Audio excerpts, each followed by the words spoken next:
প্রথম প্রশ্ন, স্ত্রী স্বামীকে কেন, কখন এবং কিভাবে তালাক দিতে পারে বিস্তারিত জানালে উপকৃত হব। দ্বিতীয় প্রশ্ন, স্বপ্নে লাউ বা কদু দেখলে অথবা লাউ কদু খেতে দেখলে কি হয়। তৃতীয় প্রশ্ন, মেয়েদের কুরআন শিক্ষার সহি পদ্ধতি কি, দয়া করে জানালে উপকৃত হব। আসসালামু আলাইকুম রহমতুল্লাহি ওয়া বারাকাতুহু। আলহামদুলিল্লাহি ওয়াহদা ওয়াসসালাতু ওয়াসসালামু আলা মান লা নাবিয়্যা বা'দা। প্রিয় দর্শক, অত্যন্ত গুরুত্বপূর্ণ অসংখ্য প্রশ্ন আমরা আপনাদের কাছ থেকে পেয়েছি। আজকের এই ভিডিওতে তন্মধ্য থেকে উল্লিখিত নির্বাচিত 3টি প্রশ্নের জবাব নিয়ে বিস্তারিত আলোচনা করবে ইনশাআল্লাহ। সুতরাং মনোযোগ সহকারে ভিডিওটি শেষ পর্যন্ত দেখবেন। আর আপনার কোনো প্রশ্ন থাকলে অবশ্যই কমেন্টে লিখে যাবেন, আমরা পরবর্তী ভিডিওতে জবাব দেব ইনশাআল্লাহ। আর আমাদের সাথে সরাসরি যোগাযোগ করতে, প্রশ্ন করতে আর অসংখ্য মাসআলা মাসাইল জানতে আমাদের ওয়েবসাইট ভিজিট করতে পারেন। ওয়েবসাইটের লিঙ্ক নিচে ডেসক্রিপশনে দেওয়া রয়েছে। তো প্রিয় দর্শক, কথা না বাড়িয়ে আমরা মূল আলোচনা তথা প্রশ্নের জবাবে চলে যাই। একটি প্রশ্ন ছিল যে মেয়েদের কুরআন শিক্ষার সহি পদ্ধতি কি, দয়া করে জানালে উপকৃত হব। দেখুন প্রিয় বোন, আপনি অত্যন্ত গুরুত্বপূর্ণ একটি প্রশ্ন করেছেন। মেয়েদের কুরআন শিক্ষার সহি পদ্ধতি, এই কুরআন শিক্ষাকে আমরা দুই ভাগে ভাগ করতে পারি। একটি হলো মেয়েদের কুরআন শিক্ষা শুধু শাব্দিকভাবে কোরআন শিখলো, কোরআনের শব্দ শিখলো। আরেকটি হলো কোরআনের মর্ম বা কোরআনের অর্থ, কোরআনের মর্ম জানলো বা শিখলো। তো প্রথম ক্ষেত্রে কোরআনের শব্দের শিক্ষা বা কোরআনের শাব্দিক শিক্ষাটা, এটা আমাদের দেশের 90% মেয়েরা পারে না, মোটেই পারে না। 90% মেয়েরা কোরআনের শব্দ কোরআন দেখে পড়বে সেটাও পারে না, সে বিষয়ে তারা অক্ষম। পক্ষান্তরে যারা যেই 10% পারে তার মধ্য থেকে আবার অধিকাংশেরই হলো কোরআন অশুদ্ধ, দেখে পড়তে পারে কিন্তু শুদ্ধভাবে পড়তে পারে না। আর কোরআনের মর্মশিক্ষার ব্যাপারে বা কোরআনের তর্জমা শিক্ষা, কোরআন অর্থ বলতে পারে, কোরআনের আয়াত, কোন আয়াতে আল্লাহ কী বলছেন, এই বিষয়টা তো পারে না। দেখা গেছে 1000-এর মধ্যে একজন নারী পারে কিনা সন্দেহ।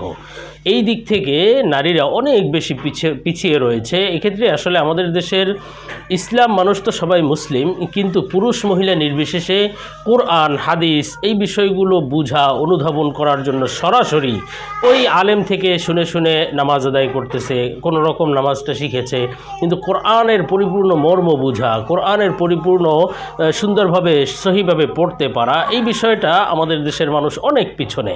যদিও আমরা বেশিরভাগ মুসলমানের এই দেশ এবং 90% বা 93% মুসলমানের দেশ, এদিক থেকে আমরা অনেক পিছনে। আমাদের এদিক থেকে আরও আগাতে হবে। এখন বিশেষভাবে মেয়েদের, তো মেয়েরা তো আরও এই বিষয়ে আরও অনেক পিছনে, বিশেষভাবে কোরআনের মর্ম বুঝা, তর্জমা বুঝা, এক্ষেত্রে তারা পিছনে রয়েছে। এখন আপনি যে প্রশ্ন করেছেন যে কোরআন শিক্ষার সহি পদ্ধতি, দেখুন অত্যন্ত গুরুত্বপূর্ণ প্রশ্ন। কেননা কোরআন যেই কিছু মানুষ পারে, শব্দ সহিভাবে পড়তে পারে, অথবা কোরআন মোটামুটি পড়তে পারে, অথবা কোরআনের তর্জমা পড়তে পারে, কোরআনের তর্জমা বুঝে, এমন নারীদের অধিকাংশ আবার সহি পদ্ধতিতে কোরআন শিখে না, বরং ভুল পদ্ধতিতে কোরআন শিখে।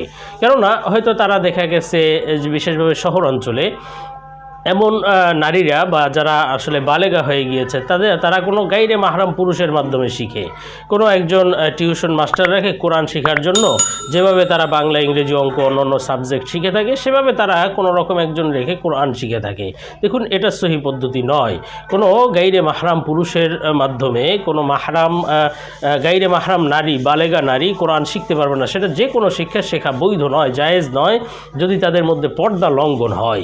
এজন্য এই পদ্ধতি ভুল। বরং সহি পদ্ধতি কি তাহলে? দেখুন, কোরআন শিখার সহি পদ্ধতি, কোরআনের শব্দ হোক, কোরআনের মর্ম হোক, এটা শিখার সহি পদ্ধতি। শেখা কিন্তু জরুরি, আপনি যেভাবে শিখেন শিখা অত্যন্ত জরুরি, কিন্তু শিখাটা যেন সহি পদ্ধতিতে হয়। তো সেই সহি পদ্ধতি কি? সহি পদ্ধতি হলো, আপনি মহিলা মাদ্রাসা, বর্তমানে অনেক মহিলা মাদ্রাসা রয়েছে, আপনি যদি খোঁজ নেন, আপনার বাসার আশেপাশে কাছাকাছি কোনো মহিলা মাদ্রাসা আপনি পেয়ে যাবেন, এবং সেখানে যারা সহি শুদ্ধভাবে কোরআন পড়তে পারে, যারা কোরআনের মর্ম বুঝে, অর্থ বুঝে, এমন আলেমাদেরকে আপনি পেয়ে যাবেন। তো তাদের কাছে গিয়ে আপনি কোরআন শিখতে পারেন। সেক্ষেত্রে আপনি কিছু পয়সা করি খরচ করে তারপরে আপনি কোরআন শিখেন, কোরআন বুঝেন, কোরআনের মর্ম বুঝেন। এটা তো অত্যন্ত জরুরি। আল্লাহ আমাকে কি জীবন বিধান দিয়েছেন সেটা আমি পরে পরে নিজে বুঝতে পারলাম না যে আল্লাহ আমাকে কি করতে বলেছেন। তো এর চেয়ে হতভাগা, এর চেয়ে দুর্ভাগ্য আর কি হতে পারে? এজন্য সেই মহিলা মাদ্রাসায় গিয়ে আপনি কোরআন পড়তে পারেন, কোরআন শিখতে পারেন, কোরআনের মর্ম শিখতে পারেন, যদি সেটা সম্ভব না হয় কোনো আলেমার মাধ্যমে, হক্কানি যারা আলেমা রয়েছে, যারা সহিভাবে কোরআন পড়তে পারে, বুঝতে পারে এবং কোরআনের উপর আমল করে, এমন আমলদার আলেমাকে আপনি বাসায় এনে পয়সা করি খরচ করে আপনি বাসায় এনে তার মাধ্যমেও শিখতে পারেন। অথবা যে কোনোভাবে হোক কোরআন শিখা জরুরি। কোরআনের শব্দ যেমন তিলাওয়াত শিখা জরুরি, তেমনি কোরআনের মর্ম, কোরআনের অর্থ শিখাও জরুরি। সেটা অবশ্যই আপনি সহি পদ্ধতিতে মহিলাদের মাধ্যমে শিখবেন। আর ছোট ছোট মেয়েদের জন্য জায়েজ রয়েছে, আপনি কোনো পুরুষের মাধ্যমেও শিখাতে পারেন, সেক্ষেত্রে এই বিষয়টি জায়েজ। হয়তো তাদেরকে মাদ্রাসায় পাঠালেন, মাদ্রাসায় ভর্তি করে দিলেন, বড় হয়ে গেলে হয়তো মাদ্রাসায় যাওয়ার সম্ভব হয় না, সেক্ষেত্রে আপনি মাদ্রাসায় গিয়ে, যারা অনেক সময় বড়দের কোরআন শিখার পদ্ধতি থাকে, কোরআন শিক্ষার সিস্টেম থাকে, সেই পদ্ধতিতে আপনি যদি বড় হয়ে যান, বালেগা হয়ে যান, সেভাবেও শিখতে পারেন। অথবা বাসায় কোনো হক্কানি আলেমাকে ডেকে এনেও আপনি কোরআনের শব্দ এবং মর্ম শিখতে পারেন। আর ছোট হলে আপনার কোনো সন্তান থাকলে বা আপনার অধীনস্থ কোনো ছোট বাচ্চা মেয়ে থাকলে তাদেরকে আপনি মাদ্রাসায় পড়াতে পারেন। এর মাধ্যমে সে সুন্দরভাবে কোরআন শিখতে পারবে, কোরআনের শিক্ষায় শিক্ষিত হবে, তার জীবন কোরআনের আলোকে, কোরআনের নূরে নূরান্বিত হবে, আলোকিত হবে ইনশাআল্লাহ। এরপরে প্রশ্ন ছিল যে স্বপ্নে লাউ বা কদু দেখলে অথবা লাউ কদু খেতে দেখলে কি হয়। দেখুন, স্বপ্নে লাউ দেখা বা কদু স্বপ্নে দেখার অত্যন্ত গুরুত্বপূর্ণ কিছু ব্যাখ্যা রয়েছে, সম্পর্কে আমরা আলোচনা করব। আল্লামা ইমাম মোহাম্মদ ইবনে সিরিন রহমতুল্লাহ সুবিখ্যাত স্বপ্নের ব্যাখ্যার কিতাব তাবিরুর রুইয়া থেকে তিনি কিতাবের মধ্যে বলেন যে স্বপ্নে যদি কেউ লাউ না বরং লাউয়ের গাছ দেখে, হয়তো মৌসুমে, যে মৌসুমে লাউ পাওয়া যায় সেই মৌসুমে যদি কেউ লাউয়ের গাছ দেখে নিজের ঘরে অথবা নিজের ঘরের পাশে লাউয়ের গাছ লাগিয়েছে, এই স্বপ্নটি দেখলে বুঝতে হবে তার ইজ্জত সম্মান লাভ হবে, আল্লাহ তাআলা শীঘ্রই তার মান মর্যাদা বাড়িয়ে দেবেন ইনশাআল্লাহ। এবং সে যদি কোনো রোগ শোক থেকে থাকে, তার অসুস্থ থাকলে আল্লাহ শীঘ্রই সুস্থতা দান করবেন, সব রোগ আরোগ্য লাভ করবে ইনশাআল্লাহ। আর সে যদি কোনো কাজের লোক হয় অথবা দুরবস্থায় থাকে, জীবনে অন্যের অধীনে থাকে কষ্ট করে, তাহলে শীঘ্রই আল্লাহ তাআলা সেই অধীনতা অবস্থা থেকে তাকে স্বাধীনতা দান করবেন, সে সেই অবস্থা থেকে মুক্তি লাভ করবে। আর কোনো কাফের যদি এই স্বপ্ন দেখে যে তার ঘরের পাশে লাউ গাছ লাগিয়েছে অথবা সে লাউ গাছ লাগিয়েছে, এমন স্বপ্ন দেখলে, কোনো কাফের দেখলে, অমুসলিম, হিন্দু, বৌদ্ধ, খ্রিস্টান এরা দেখলে বুঝতে হবে যে তারা মুসলমান হতে পারবে ইনশাআল্লাহ, আল্লাহ তাদের কপালে দিন রেখেছেন। আর স্বপ্নে যদি কোনো মুসলমান ব্যক্তি এই লাউয়ের গাছ দেখে স্বপ্নের মধ্যে, তাহলে বুঝতে হবে সে শীঘ্রই দূরদেশ যদি ভ্রমণে গিয়ে থাকে, সে যদি প্রবাসে থাকে, শীঘ্রই আল্লাহ তাআলা তাকে নিরাপদে দেশে ফেরার ব্যবস্থা করবেন। অথবা তার কোনো আত্মীয় স্বজন যদি বিদেশ থাকে, সেও শীঘ্রই নিরাপদে দেশে ফিরে আসতে পারবে। আর স্বপ্নে যদি কোনো ফাসেক ব্যক্তি, গুনাহগার ব্যক্তি, এমনি মুসলমান কিন্তু গুনাহগার ব্যক্তি যদি স্বপ্নে লাউয়ের চারা দেখে, লাউয়ের গাছ দেখে, তাহলে বুঝতে হবে সে শীঘ্রই তওবা করবে, আল্লাহ তাআলা তাকে সঠিক পথে ফিরে আসার তৌফিক দান করবেন ইনশাআল্লাহ। আর এছাড়া হযরত জাফর সাদেক রহমাতুল্লাহ আলাইহি তিনি অন্যতম স্বপ্নের ব্যাখ্যার বড় ইমাম ছিলেন এবং অনেক বড় বুজুর্গ ছিলেন। তিনি বলেন, কেউ যদি স্বপ্নে নিজের কাছে লাউ দেখে, লাউয়ের গাছ না বরং সরাসরি লাউ দেখতে পেল, তাহলে এই স্বপ্নের ব্যাখ্যা হলো সে বুদ্ধিমতী মহিলার মাধ্যমে উপকৃত হবে, তথা এমন কোনো মহিলার সাথে তার সংশ্লিষ্ট আসবে, হয়তো তার স্ত্রী হবে বুদ্ধিমতী, যার কারণে সে উপকারিতা লাভ করতে পারবে। আর স্বপ্নে যদি কেউ দেখে যে সে লাউয়ের গাছ গোড়া থেকে উপড়ে ফেলেছে, এমন স্বপ্ন দেখলে তাহলে বুঝতে হবে কোনো সর্দার বা নেতৃত্ব দানকারিণী নারীর মাধ্যমে উপকৃত হবে, কোনো নেত্রীর মাধ্যমে সে উপকৃত হবে। আর যদি স্বপ্নে লাউ রান্না করে খেতে দেখে, রান্না করা লাউ খেতে দেখে, তাহলে বুঝতে হবে তার মনের আশা শীঘ্রই পূরণ হবে, উদ্দেশ্য সফল হবে ইনশাআল্লাহ, এবং সে ইবাদতের তৌফিক লাভ করবে, আল্লাহর ইবাদত করতে পারবে, আল্লাহ সেই তৌফিক তাকে দান করবেন ইনশাআল্লাহ। তো যাই হোক, এরপরে আমরা পরবর্তী প্রশ্নে চলে যাই। প্রশ্ন ছিল যে স্ত্রী স্বামীকে কেন, কখন এবং কিভাবে তালাক দিতে পারে, বিস্তারিত জানালে উপকৃত হব।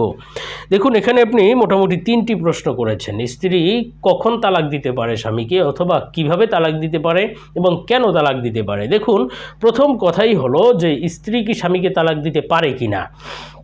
এক্ষেত্রে 2টি বিষয়, একটি হলো তালাক দেওয়া, আরেকটি হলো বিচ্ছেদ করা। 2টি বিষয়ের মধ্যে কিছু পার্থক্য রয়েছে, আলোচনা মনোযোগ সহকারে শুনবেন। দেখুন, স্ত্রী আসলে স্বামীকে সরাসরি তালাক দিতে পারে না, কেননা তালাকের বিষয়টি ন্যস্ত করা হয়েছে স্বামীর হাতে, আর স্ত্রীর হাতে তালাকের বিষয়টি ন্যস্ত করা হয়নি। তবে হ্যাঁ, তাদের বিচ্ছেদ গ্রহণের কিছু পদ্ধতি রয়েছে।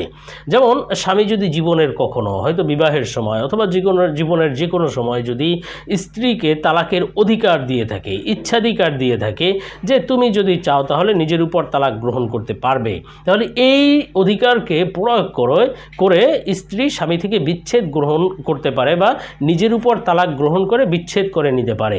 যেমন আমাদের বর্তমানে সরকারিভাবে যে কাবিননামা হয়ে থাকে, কাবিন রেজিস্ট্রি হয়, বিবাহ রেজিস্ট্রি, সেখানে এই পদ্ধতিটি দেওয়া থাকে। কাবিননামার 18 নং ধারায় এই বিষয়টি রয়েছে যে স্বামী স্ত্রীকে তালাকের অধিকার দিয়েছে কিনা। সেক্ষেত্রে বিভিন্ন হয়তো শর্ত সাপেক্ষে অথবা শর্ত ছাড়া স্বামী স্ত্রীকে তালাকের অধিকার দিয়ে থাকে। তো জীবনের যে কোনো সময় সেই অধিকার যদি স্ত্রী প্রয়োগ করে, নিজের উপর প্রয়োগ করে নেয়, তাহলে এর মাধ্যমে বিচ্ছেদ হয়।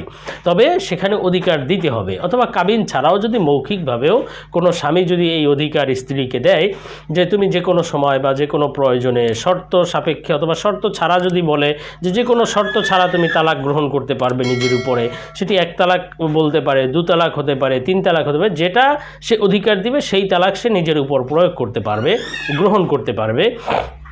এবং এই যে তালাকের পদ্ধতিটা, এই তালাকের পদ্ধতিটা অবশ্যই যদি শর্ত সাপেক্ষে হয়, তাহলে জীবনের যে সময় সে তালাক দিতে চাইবে, নিজের উপর গ্রহণ করতে চাইবে, সে সময় সেই শর্তটি পাওয়া যেতে হবে। যেমন কাবিননামা অনেক সময় বিভিন্ন কাজীরা লিখে দিয়ে থাকে, অথবা কাবিননামায় থাকে যে যদি ভরণ পোষণ না দেয় অথবা খোঁজ খবর না রাখে অথবা যদি স্বামী নিরুদ্দেশ হয়ে যায়, হারিয়ে যায়, সেক্ষেত্রে সে নিজের উপর তালাক গ্রহণ করতে পারবে। তো এই শর্তগুলো পাওয়া গেলেই কেবল তখন সে নিজের উপর তালাক গ্রহণ করতে পারবে। এই শর্ত না পাওয়া গেলে পারবে না। তো সেক্ষেত্রে মূল কথা হলো যে স্ত্রী নিজের উপর তালাক গ্রহণ করতে পারবে, সেটি হলো স্বামী কখনো অধিকার দিলে।